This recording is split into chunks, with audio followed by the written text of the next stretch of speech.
طواف چل رہا تھا، ہجوم عاشقاں تھا، لوگ موجود تھے، رش تھا، کعبۃ اللہ کے دروازے کو پکڑ کر حضرت ابو ذر غفاری کہتے سمیت النبی صلی اللہ علیہ وآلہ وسلم، یہ حدیث میں نے اپنے کانوں سے سنی ہے حضور کو فرماتے ہوئے، میرے اہل بیت کی مثال تمہارے اندر ایسے ہے جس طرح حضرت نوح علیہ السلام کی کشتی تھی، من راکبہا نجا ومن تخلف عنہا ہلاکا، جو اس کشتی کے اندر سوار ہو گیا وہ نجات پا گیا، جو پیچھے رہ گیا وہ ہلاک ہو گیا۔ حضرت نوح علیہ السلام کی کشتی میں جو سوار ہوا وہ نجات پا گیا، اور جو سوار نہیں ہوا،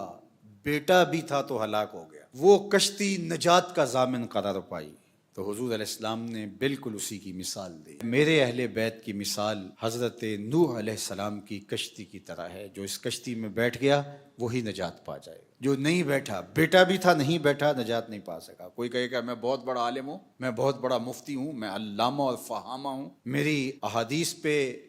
قرآن کی آیات پہ گہری نظر ہے، مجھے تو کسی کی ضرورت نہیں ہے، لیکن اہل بیت کی محبت کے بغیر ایمان سلامت رہ ہی نہیں سکے گا، غرق ہو جائے گا، ہلاک ہو جائے گا۔ اور دوسری بات جو اللہ کے محبوب نے ارشاد فرمائی، اصحابی کالنجوم فبأیہم اقتدیتم اہتدیتم، میرے تمام صحابہ ستاروں کی طرح ہیں، جس کے پیچھے چلو گے منزل مراد پالو گے۔ حضرت امام فخر الدین رازی فرماتے ہیں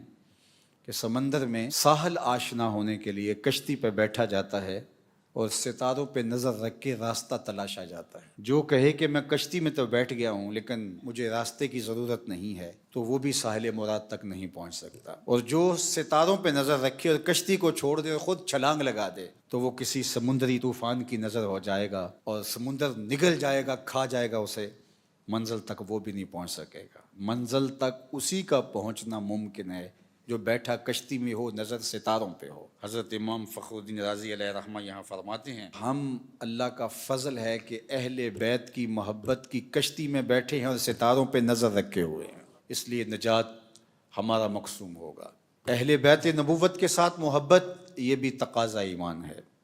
اور اصحاب پیغمبر کے ساتھ محبت کا ربط و رشتہ یہ بھی تقاضا ایمان ہے۔ سیدنا علی المرتضیٰ رضی اللہ تعالی عنہ سے مروی ایک روایت نہج البلاغہ میں بھی موجود ہے، مسند امام احمد بن حنبل اور مشکات میں موجود ہے۔ حضرت علی المرتضیٰ خود بیان فرماتے ہیں کہ حضور نے مجھے دیکھ کر فرمایا تیری مثال حضرت عیسیٰ کی مثال ہے، کیونکہ حضرت عیسیٰ کے معاملے میں دو طرح کے لوگ برباد ہو گئے، ایک بغض رکھ کے برباد ہو گئے، یہود جنہوں نے حضرت عیسیٰ کو شہید کرنے کے، قتل کرنے کے، سولی پہ چڑھانے کے منصوبے تیار کیے اور ان کی والدہ پر بدکاری کی تہمت لگائی، اور ایک طبقہ جنہوں نے حضرت عیسیٰ سے محبت کی اور محبت میں اتنا آگے بڑھ گیا کہ ان کو ابن اللہ کہہ دیا، اللہ کا بیٹا کہہ دیا، تو وہ محبت میں اتنے بڑھے کہ گمراہ ہو گئے۔ تو فرمایا علی تیری مثال بھی ایسے ہی ہے، تیرے معاملے میں بھی آ کے دو طرح کے لوگ برباد ہوں گے، ایک محبت کر کے برباد ہوں گے، ایک بغض رکھ کے برباد ہوں گے۔ یہ ترازو ہے یہ حدیث جس میں ہم اپنے آپ کو تول سکتے ہیں۔ کہیں ایسا تو نہیں ہے کہ حضرت علی المرتضیٰ رضی اللہ تعالی عنہ سے محبت اس انداز سے کی جا رہی ہے کہ حضرت علی کے علاوہ حضور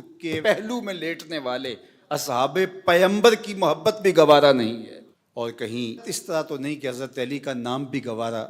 نہ ہو اور باقاعدہ ٹیمیں بٹھائی جائیں کہ ان احادیث کو چن چن کے ان کے روات پر، ان کے راویوں پر بحث کرو اور کسی طرح ثابت کرو کہ یہ حدیثیں ضعیف ہیں جو حضرت سیدنا علی المرتضیٰ کے فضائل پر مشتمل ہیں، اور ان کو چھپاؤ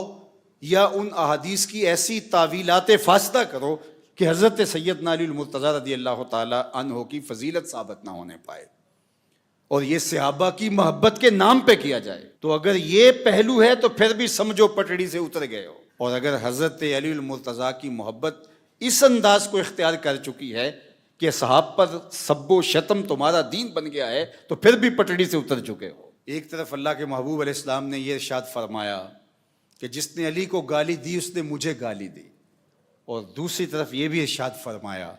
کہ اگر تم ایسے لوگوں کو دیکھو کہ جو میرے صحاب کو گالیاں دے رہے ہیں